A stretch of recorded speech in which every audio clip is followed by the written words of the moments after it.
साझी संपदा। साझी संपदा का मतलब होता है कोई ऐसी संपदा जिस पे किसी एक व्यक्ति का नहीं, मतलब कि पूरी समुदाय में बहुत सारे लोग आ जाते हैं, उनका क्या हो, हक हो। साझी संपदा उसे कहते हैं जिस पर किसी एक का हक नहीं हो बल्कि पूरे समुदाय का हक हो। जैसे आपका मैदान हो गया, कुआं हो गया, नदी हो गई, इसमें पृथ्वी का वायुमंडल भी आ जाता है, अंटार्कटिका भी आ जाता है, आपका समुद्री सतह और बाहरी अंतरिक्ष भी शामिल है। मतलब कि ऐसी चीज़ है जिस पे किसी एक व्यक्ति का कंट्रोल नहीं है, मतलब कि पूरे समुदाय यानी कि पूरी मानव जाति का कंट्रोल है, मतलब हक है, उसे हम बोलते हैं साझी संपदा। अब क्या होता है आगे देखते हैं। इसी दिशा में क्या है, बहुत सारे आपके प्रोटोकॉल लाए गए थे, बहुत सारी संधियाँ की गई थी, समझौते किए गए थे। अंटार्कटिका संधि जो कि आपकी 1959 में हुई थी, इसमें क्या हुआ था कि जो आपका अंटार्कटिका महाद्वीप था उसे केवल वैज्ञानिक अनुसंधान के लिए प्रयुक्त माना जाएगा। इसी के चलते 1 दिसंबर 1959 को वॉशिंगटन में 12 देशों द्वारा इस संधि पर हस्ताक्षर हुए थे। तो इस संधि में आपका बताया गया था कि जो आपका अंटार्कटिका महाद्वीप है उसको केवल वैज्ञानिक अनुसंधान के लिए प्रयोग किया जाएगा, जिसकी वजह से 1 दिसंबर 1959 को वॉशिंगटन में 12 देशों द्वारा इस संधि पर क्या है, हस्ताक्षर हुए थे। तो ये तो आपकी पहली थी। फिर आता है आपका मॉनिटोरियल प्रोटोकॉल। ये मेनली जो आपका प्रोटेक्शन ऑफ ओजोन है ना, इसमें बताया गया था कि जो आपका ओजोन लेयर है ना उसको कैसे प्रोटेक्ट किया जाए, जो छेद हो रहा है उसको कैसे संभाला जाए, ख़त्म तो नहीं कर सकते, उसका कंजर्वेशन कैसे करा जाए। जैसे आपका CFCS है, क्लोरोफ्लोरोकार्बन्स, इसका यूज़ लेस कर दिया गया था। आपको पता होगा जो आपका AC होता है और फ्रिज होता है उसमें सबसे ज़्यादा क्लोरोफ्लोरोकार्बन्स पाया जाता है, तो उसका हम यूज़ क्या है, लेस कर देंगे, जिससे क्या होगा, थोड़ा बहुत तो आपको अफेक्ट देखने के लिए मिल ही जाएगा, कम आपको फ़ायदा देखने के लिए मिल जाएगा ओजोन लेयर पे। और आपका थर्ड था अंटार्कटिका पर्यावरणीय प्रोटोकॉल, जो कि आपका 1991 में हुआ था। अब आपका आता है global warming. Global warming actual में होता क्या है, चलिए देखते हैं। धरती के वातावरण में तापमान में हो रही लगातार वृद्धि, विश्वव्यापी जो आपकी बढ़ोतरी है, वृद्धि है, उसे क्या बोलते हैं, ग्लोबल वार्मिंग। दूसरे शब्दों में कहें तो जब वायुमंडल में कार्बन डाइऑक्साइड की मात्रा बढ़ जाती है तो वायुमंडल के तापमान में बढ़ोतरी हो जाती है, जिससे क्या होता है, आपकी गर्मी बढ़ जाती है। तापमान में हुए इस बदलाव को हम क्या बोलते हैं, ग्लोबल वार्मिंग। ग्लोबल वार्मिंग का मतलब है कि पृथ्वी का गर्म होना, जिसको हम इंग्लिश में ग्लोबल वार्मिंग बोलते हैं। तो आपका जो ग्लोबल वार्मिंग का मतलब होता है ना, वो सिंपल सा मतलब ये होता है कि जो आपकी पृथ्वी है ना वो बहुत ज़्यादा गर्म हो रही है। और वो क्यों हो रही है, क्योंकि आपके वायुमंडल में क्या है, कार्बन डाइऑक्साइड की जो मात्रा है वो बढ़ती जा रही है, जिससे आपके ग्लेशियर वगैरह पिघल रहे हैं। ग्लेशियर पिघलेंगे तो ऑफकोर्स आसान सी बात है कि बाढ़ वगैरह आएगी, ठीक है। आसान शब्दों में समझे तो ग्लोबल वार्मिंग का अर्थ है पृथ्वी के तापमान में वृद्धि और जिसके कारण मौसम में होने वाले परिवर्तन, ठीक है। आपको पता होगा टाइम से बारिश नहीं होती है, मानसून में बारिश आती ही नहीं है, मानसून जाने के बाद बारिश आती है। पृथ्वी के तापमान में हो रही इस वृद्धि जिसे 100 सालों के औसत तापमान पर 10 फ़ारेनहाइट आंका गया है, के परिणाम स्वरूप बारिश के तरीकों में क्या है, बदलाव देखने के लिए मिल जाएगा। जो आपका ग्लेशियर वगैरह होते हैं ना, हिमखंड इनको हिंदी में बोलते हैं, और ग्लेशियर के पिघलने समुद्र के जल स्तर में वृद्धि और वनस्पति तथा जंतु जगत पर प्रभावों के रूप में सामने आ सकते हैं। तो पृथ्वी के गर्म होने से जितने भी आपके प्रभाव पड़ रहे हैं आसपास की चीज़ों पर, उसको हम बोलेंगे ग्लोबल वार्मिंग के जो अफेक्ट वगैरह हैं। आगे देखते हैं। अब क्या होता है कि आपका एक कॉन्सेप्ट आता है ग्रीन हाउस गैसेस, वो क्या होती हैं। ग्लोबल वार्मिंग के कारण होने वाले जलवायु परिवर्तन के लिए सबसे अत्यधिक जो जिम्मेदार माना जाता है वो आपका ग्रीन हाउस गैसेस को माना जाता है। ग्रीन हाउस गैसें वो गैसें होती हैं जो सूर्य से मिल रही गर्मी को अपने अंदर सोख लेती हैं, ठीक है। ग्रीन हाउस गैसों में सबसे ज़्यादा महत्वपूर्ण गैस कार्बन डाइऑक्साइड है, जिसे हम जीवित प्राणी अपनी सांस के साथ उत्सर्जन मतलब कि निकाल देते हैं, छोड़ देते हैं। पर्यावरण वैज्ञानिकों के अनुसार पृथ्वी के वायुमंडल में कार्बन डाइऑक्साइड की मात्रा क्या है, बढ़ रही है। मतलब कि सिंपल भाषा में कहा जाए कि जो आपके वैज्ञानिक वगैरह हैं उनकी सोच में जो हमारा पर्यावरण है वहाँ पे क्या है, कार्बन डाइऑक्साइड की क्या है, मात्रा बढ़ रही है, जिससे क्या गर्मी बढ़ रही है, अपना जो पृथ्वी है वो गर्म हो रही है। दूसरी जो आपकी ग्रीन हाउस गैसेज हैं वो हैं नाइट्रोजन ऑक्साइड, CFCS जो आपका क्लोरोफ्लोरोकार्बन्स होता है, क्लोरीन और ब्रोमाइन कंपाउंड आदि। ये तभी वातावरण में एक साथ मिल जाते हैं और वातावरण की जो रेडिएटिव संतुलन है ना उसको बिगाड़ देते हैं पूरी तरह से। उनके पास गर्म विकिरण को सोखने की क्षमता है, जिससे धरती की सतह क्या है, गर्म होने लगती है और आपको मौसम में क्या है, चेंजेस देखने के लिए मिलेंगे।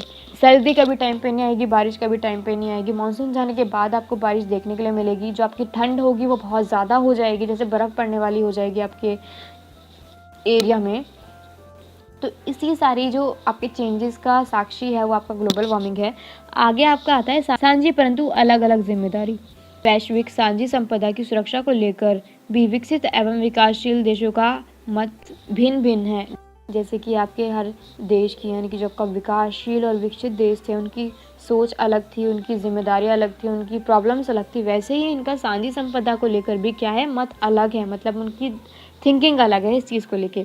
विकसित देश जिसकी जिम्मेदारी सभी देशों के बराबर बांटने के पक्ष में है, परंतु विकासशील देश दो नीतियों का विरोध करते हैं। वो कौन सी नीतियां हैं? पहली तो ये है कि साझी संपदा को प्रदूषित करने में विकसित देशों की सबसे ज़्यादा क्या है, भूमिका है। क्योंकि वो लोग क्या करेंगे, इतनी सारी फैक्ट्री वगैरह लगाते हैं और इतना प्रदूषण फैलाते हैं। सबसे ज़्यादा जो हनन आपका माना जाता है पर्यावरण का जो किया गया है, वो विकसित देशों द्वारा किया गया है। लेकिन विकसित देश ये बोलते हैं कि जो भी इसका भरपाई वाला खर्चा वगैरह आएगा ना, वो हर देश पे सिमिलर जाना चाहिए, किसी पे कम या ज़्यादा नहीं जाना चाहिए, बल्कि नुकसान सबसे ज़्यादा पहुंचाया गया है विकसित देशों द्वारा। दूसरा यह है कि विकासशील देश अभी विकास की प्रक्रिया में हैं, अभी वो पूरी तरह से विकसित नहीं हुए हैं, तो उन्होंने इतना प्रदूषण नहीं फैलाया है, इतना पर्यावरण को नुकसान नहीं पहुँचाया है। तो ये इन दोनों की अलग अलग सोच थी इस चीज़ को लेके। अंक साझी संपदा की सुरक्षा के संबंध में विकसित देशों की जिम्मेदारी भी अधिक होनी चाहिए तथा विकासशील देशों की जिम्मेदारी कम की जानी चाहिए। ये मेरा थॉट है, क्योंकि उन लोगों ने इतना नुकसान नहीं पहुंचाया है, क्योंकि वो अभी अपनी आदिम अवस्था में हैं, वो अभी विकास की प्रक्रिया में हैं, वो पूरी तरह से डेवलप नहीं हो पाए हैं, तो उनकी जिम्मेदारी कहीं ना कहीं कम होनी चाहिए। लेकिन जो आपके विकसित देश है, जैसे आपका चाइना हो गया, आपका अमेरिका वगैरह हो गया, वो लोग क्या है, बहुत ज़्यादा विकसित है, वो पहले ही क्या है, पर्यावरण को बहुत ज़्यादा नुकसान पहुँचा चुके हैं, तो उनकी जिम्मेदारी भी ज़्यादा होनी चाहिए। आगे देखते हैं। अब आपका एक आता है क्योटो प्रोटोकॉल। एक्चुअल में क्या था कि ये भी ओजोन लेयर के जो डिप्लेक्शन हो रहा है ना, ओजोन लेयर का, उसमें छेद जो हो रहा है, उसको कंट्रोल करने के लिए कुछ चीज़ें लाई गई थी। उसी के बिहाफ पर ये आपका जो क्योटो प्रोटोकॉल है, ये ऑर्गेनाइज करवाया गया था, जिसके बारे में हम पढ़ते हैं। इस प्रोटोकॉल को जापान के क्योटो में क्या करवाया गया था, आयोजित करवाया गया था। 11 दिसंबर साल 1997 को अपनाया गया था ये जो आपका प्रोटोकॉल है। फिर 16 फरवरी साल 2005 को यह प्रोटोकॉल क्या है, लागू हो गया। मतलब अपनाया ये 1997 में गया था, लेकिन इसको 2005 यानी कि 16 फरवरी को लागू कर दिया गया था। वर्तमान में इस प्रोटोकॉल में 192 क्या है, पार्टियां शामिल हैं, जबकि दिसंबर साल 2012 में कनाडा इस प्रोटोकॉल से क्या है, पीछे हट गया था। मतलब कि इस प्रोटोकॉल से हट गया था, अलग हो गया था। क्योटो प्रोटोकॉल जलवायु परिवर्तन से संबंधित एक अंतर्राष्ट्रीय संधि या समझौता है। इस प्रोटोकॉल को मुख्य रूप से ग्लोबल वार्मिंग की वजह से हो रहे जलवायु परिवर्तन को रोकने के लिए बनाया गया है। जैसा कि नाम से ही स्पष्ट है, इस प्रोटोकॉल को क्योटो में 11 दिसंबर साल 1997 को अपनाया गया था, लेकिन बाद में क्या हुआ कि 16 फरवरी साल 2005 को यह प्रोटोकॉल लागू कर दिया गया। वर्तमान में इस प्रोटोकॉल में लगभग 192 क्या आपकी पार्टियां शामिल हैं, यानी कि देश शामिल हैं आपके 192। आगे देखते हैं। अब आपका आता है वन प्रांतर। ये अलग से आपका टर्म है, आपकी बुक में दे रखा होगा, जिसको हम पढ़ते हैं। चलिए स्टार्ट करते हैं। गांव देहात में कुछ ऐसी जगह होती है जो पवित्र माने जाते हैं। ऐसा माना जाता है कि इन जगहों पर देवी देवताओं का क्या है, वास होता है, इसलिए यहाँ के जो पेड़ होते हैं उनको काटा नहीं जाता, उनको क्या है, भगवान से रिलेटेड या फिर कनेक्टेड माना जाता है। यहाँ के पेड़ को काटा नहीं जाता, यह परंपरा चाहे जो भी हो, पर इन प्रथा के कारण क्या हो रहा है, जो आपके पेड़ पौधे हैं उनका बचाव हो रहा है, जो कि एक बहुत अच्छी बात है। हर किसी को पेड़ वगैरह को काटने से बचाना चाहिए। अब वन प्रांतर के बहुत सारे नाम हैं अलग अलग राज्यों में, तो देखते हैं। राजस्थान में इसको वानी बोलते हैं, झारखंड में जहरा, थान और सरना। जो आपका मेघालय है, इसमें लिंग दो बोलते हैं, केरल में काव बोलते हैं, उत्तराखंड में थान या फिर देवभूमि बोलते हैं, महाराष्ट्र में इसको रहित्स बोलते हैं। आगे देखते हैं। भारत ने भी पर्यावरण सुरक्षा के विभिन्न कार्यक्रमों के माध्यम से अपना योगदान दिया है। मतलब कि पर्यावरण के दोहन का जो आपका विषय है, इस विषय पर भारत ने अपने बहुत सारे योगदान दिए हैं अपने कार्यक्रमों के जरिए। तो देखते हैं वो क्या है। भारत ने 2002 में क्योटो प्रोटोकॉल पर क्या है, हस्ताक्षर किए गए थे, जिसको 2005 में अपना लागू कर दिया गया था। ऐसा माना जाता है कि भारत और चीन भी जल्द ही ग्रीन हाउस गैसों के उत्सर्जन में आगे नजर आएंगे। उत्सर्जन का मतलब होता है निकाल देना, मतलब कि वो लोग इतना ज़्यादा डेवलप कर रहे हैं अपने आप को, इतनी सारी क्या है इंडस्ट्रीज़ वगैरह लगा रहे हैं, जिससे क्या है आपकी जो गैस वगैरह निकलेगी उससे क्या होगा कि आपका जो ग्लोब है वो गर्म होगा और गर्म होगा, फिर क्या है आपके मौसम में थोड़ी कमी देखने के लिए मिलेगी। तो यही सब चीज़ें इसमें दे रखी हैं। भारत का कहना है कि ग्रीन हाउस गैसों को कम करने के लिए सबसे ज़्यादा जिम्मेदार विकसित देशों को होना चाहिए, क्योंकि वो लोग बहुत ज़्यादा यूज़ करते हैं इस चीज़ का, वो लोग विकसित हो चुके हैं इतनी सारी जो ग्रीन हाउस गैसेज हैं इसके इफेक्ट से। भारत का जो आपका ग्रीन हाउस गैस उत्सर्जन है भारत का, वो दे रखा है आपको 0.9 टन 2000 तक था ये, लेकिन अब 1.6 टन 2030 तक हो जाएगा। तो ये जो आपका डेटा दे रखा है वो भारत की ग्रीन हाउस गैस का उत्सर्जन यानी कि कितना प्रोड्यूस करता है, मतलब कि हमारा भारत देश कितनी ग्रीन हाउस गैसों को प्रोड्यूस करता है, तो ये इसका डेटा दे रखा है। आगे देखते हैं। भारत सरकार द्वारा पर्यावरण को संरक्षण देने के लिए कुछ कदम उठाए गए हैं, वो क्या क्या हैं। भारत ने अपनी नेशनल ऑटो फ्यूल पॉलिसी को बदल दिया, ठीक है, मतलब इसमें कुछ क्या है बदलाव किए, कुछ चेंजेस किए, कुछ संशोधन किए। भारत में स्वच्छता ईंधन को अनिवार्य कर दिया। भारत में सीएनजी द्वारा क्या है गाड़ियां चलाई जाने लगी, जिससे क्या है प्रदूषण कम होगा। 2001 में ऊर्जा संरक्षण अधिनियम पारित किया गया। फिर 2003 में बिजली अधिनियम को पारित किया गया। स्वच्छ कोयले के उपयोग को बढ़ावा दिया जाने लगा। बायोडीजल का प्रयोग को मंजूरी मिल गई, मतलब कि जो आपका बायोडीजल है ना उसको मंजूरी मिल गई कि आप लोग इसका अब यूज़ कर सकते हैं। फिर आपका इलेक्ट्रॉनिक वाहनों को मंजूरी मिल गई। अब इलेक्ट्रॉनिक वाहनों में क्या होता है कि आपको फ्यूल वगैरह क्या है डालना नहीं पड़ता, इसको चार्ज कर लीजिए आप इलेक्ट्रिसिटी से। इससे क्या होगा ना ये पर्यावरण को दोहन कर देगा, ना ही आपके संसाधनों को। रसोई जो गैस होती है ना आपका कंप्रेस, जो आपकी एलपीजी होती है लिक्विड पेट्रोलियम गैस, इसको प्रोत्साहन दिया गया है। आपने देखा होगा जो हमारे मोदी जी हैं प्रधानमंत्री श्रीमान मोदी जी, उन्होंने घर घर तक क्या है जो आपकी एलपीजी है उसको पहुंचाया है, जिससे क्या होगा अब गांव की औरतें बेसिकली क्या करती थी, उनको खाना वगैरह बनाना होता था तो वो लोग जंगल से जाते थे, लकड़ी वगैरह इकट्ठा करके लाते थे और चूल्हों पे खाना बनाते थे। अब चूल्हे पे खाना बनाने से क्या होगा कि वहाँ पे बहुत सारा क्या है धुआं प्रोड्यूस होगा। अब धुआं प्रोड्यूस होगा तो उससे क्या होगा आपका पर्यावरण दूषित होगा, वायु प्रदूषण बढ़ जाएगा। तो इस चीज़ को कहीं ना कहीं डिक्रीज़ करने के लिए हमारे मोदी जी ने घर घर तक क्या है गैस को पहुँचाया, जिससे उन्हें बाहर भी नहीं जाना पड़ता जंगल में लकड़ी वगैरह काटने के लिए, और क्या है हमारा प्रदूषण भी रुक जाता है। तो ये एक चीज़ थी। पर्यावरण आंदोलन क्या है? ऐसे लोग जो पर्यावरण के प्रति सचेत या फिर जागरूक हैं, जो लोग पर्यावरण को हानि से बचाना चाहते हैं, ऐसे लोग जो पर्यावरण के संरक्षण के लिए आंदोलन चलाते हैं, ऐसे आंदोलन राष्ट्रीय और अंतर्राष्ट्रीय दोनों स्तर पर चलाए गए हैं। आज पूरे संसार में पर्यावरण आंदोलन जीवन विविधतापूर्ण और ताकतवर आंदोलन बन चुके हैं। यह आंदोलन अलग अलग देशों में अलग अलग मुद्दों पर चले हैं। अब पर्यावरण आंदोलन वे चीज़ें होती हैं, वे कार्यक्रम होते हैं जिनकी वजह से हम किसी बहुत बड़े तबके को क्या है इंस्पायर कर सकते हैं कि वो लोग क्या करें, संसाधन जो आपका पर्यावरण है उसकी रक्षा करें, उसका दोहन ना करें, उसका अच्छे से प्रयोग करें, उसको हानि ना पहुंचाए। अगर उन्हें कोई काम करना है तो वो इस तरह से उसका मैनेजमेंट करके काम करे कि आने वाले टाइम में हमारे पर्यावरण को कोई दिक्कत ना हो। तो ये आपका पर्यावरण आंदोलन था। अब बहुत सारी कंट्रीज़ में बहुत सारे आंदोलन चलाए गए हैं। वो कैसे, देखिए, वनों की कटाई के खिलाफ आपका चिली, इंडोनेशिया और भारत में बहुत सारे क्या है कार्यक्रम आपके आंदोलन चलाए गए हैं। खनन के खिलाफ आपके जो दक्षिणी गोलार्ध है, मतलब कि जब का साउथ साइड वाला ग्लोब है, वहाँ के जो देश हैं वहाँ पे चलाए गए हैं खनन के खिलाफ। बांध के खिलाफ आपके ऑस्ट्रेलिया में चलाए गए हैं। जो आपकी एमएनसीज होती हैं इसके अगेंस्ट आपके बहुत सारे देशों में चलते रहते हैं।